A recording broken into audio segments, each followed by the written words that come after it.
This Sunday, President Obama is slated to visit the Oklahoma town devastated by a deadly tornado. Twister may have caused more than $2 billion in damage, and the massive cleanup is now just getting started.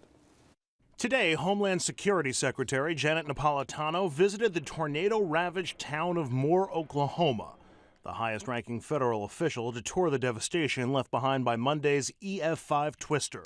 Although we know that people are really hurting. I mean, there's a lot of recovery yet to do. Through the images of destruction that continue to emerge, today we have a clearer picture of the victims.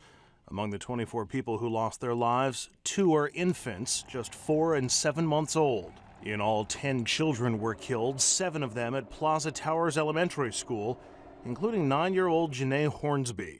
Her father was on his way to pick her up from school when the monstrous storm touched down. Traffic was snarled and Joshua Hornsby couldn't get to his little girl in time.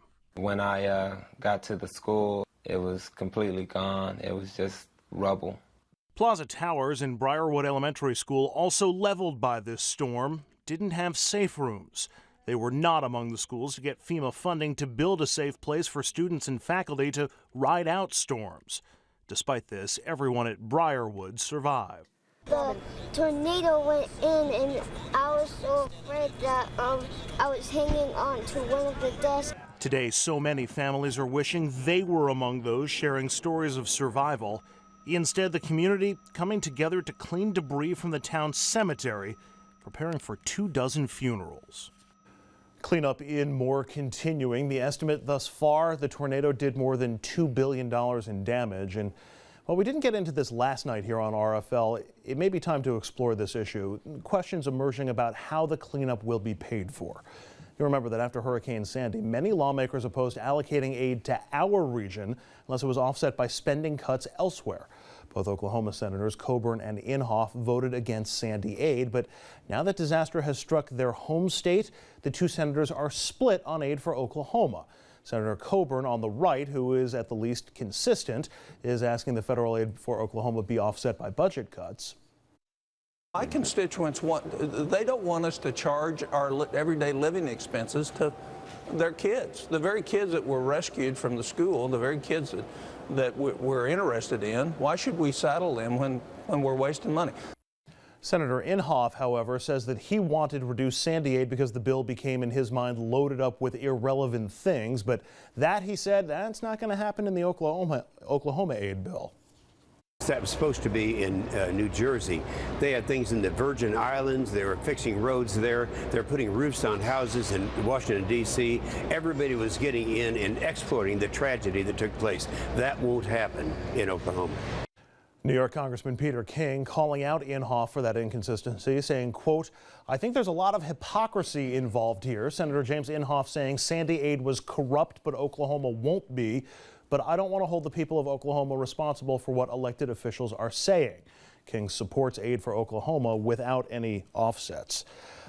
First question is just, I always feel like the conversation could be two wrongs here not making a right. Just because the folks in Oklahoma didn't vote for Sandy aid, should we be making a big deal about the reverse in Oklahoma?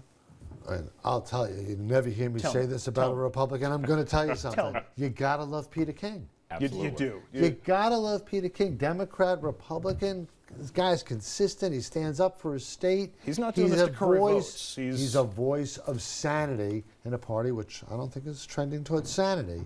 But he's consistent in his ability to talk reasonably about difficult issues. Which makes a lot of sense. You know, it's interesting. I actually think Peter King in this instance was right on point in saying, wait a minute, if you're not going to support my state, then we need to be fair and say, listen, maybe we need to look at cuts from other parts of the budget. I think Peter King in this instance, and I think even Senator Inhofe, I'd be very careful to say, well, that's not going to happen in our state. But, it happened in your state. And so I think we've got to be very careful. And I think any congressman or any Senate member has to be very careful of how they say, well, something may not happen based on the amount of funds that actually come from the budget, or from Washington, actually. But I'll come from a totally different perspective, and that is, it's scary that we've reached the point in this country, and in my opinion, that, natural disaster, well, how are we going to pay for that? we can't be there to help you unless we can offset these cuts. We got to do the budget first. That's the most important thing. Budget cuts. We got to cut the deficit. Well, you know, you lost your home. Sorry. I mean, is that what we've become? I mean, it's unfortunate. I think that, unfortunately, Washington has become that when they can look at an immigration bill, which is extremely important, but, you know, people lost their lives in this. Children lost their homes. And for that to even be on the back burner, it doesn't matter if you're a Democrat or Republican, that's the issue. That's the issue at hand. Is there anybody from our area who's going to stand up in Congress and say, no, we shouldn't do this for Oklahoma because they weren't there for us? I don't think a single person. I don't see it. Not if you want to get reelected. It would be terrible politics, right? And coming from New York, I mean, but this points to there's a sentiment in Washington that northern states like New York, they're just bad. You know, they take all the budget dollars and they pad everything. There are people around the country that really believe that as it relates to New York. Yeah, there is a continual demonization of the Northeast, and especially New York, that shows itself in disasters, which is getting back to the point, the real shame of where politics are at. all right. We're going to take a quick break on RFL. Up next, immigration reform. We mentioned it, and it just got a real shot in the arm yesterday. Senate passing it out of the Judiciary Committee. It's now headed to a full Senate vote. So-called dreamers rejoiced at the news, but will immigration reform become a reality or remain just a dream? Stay with us.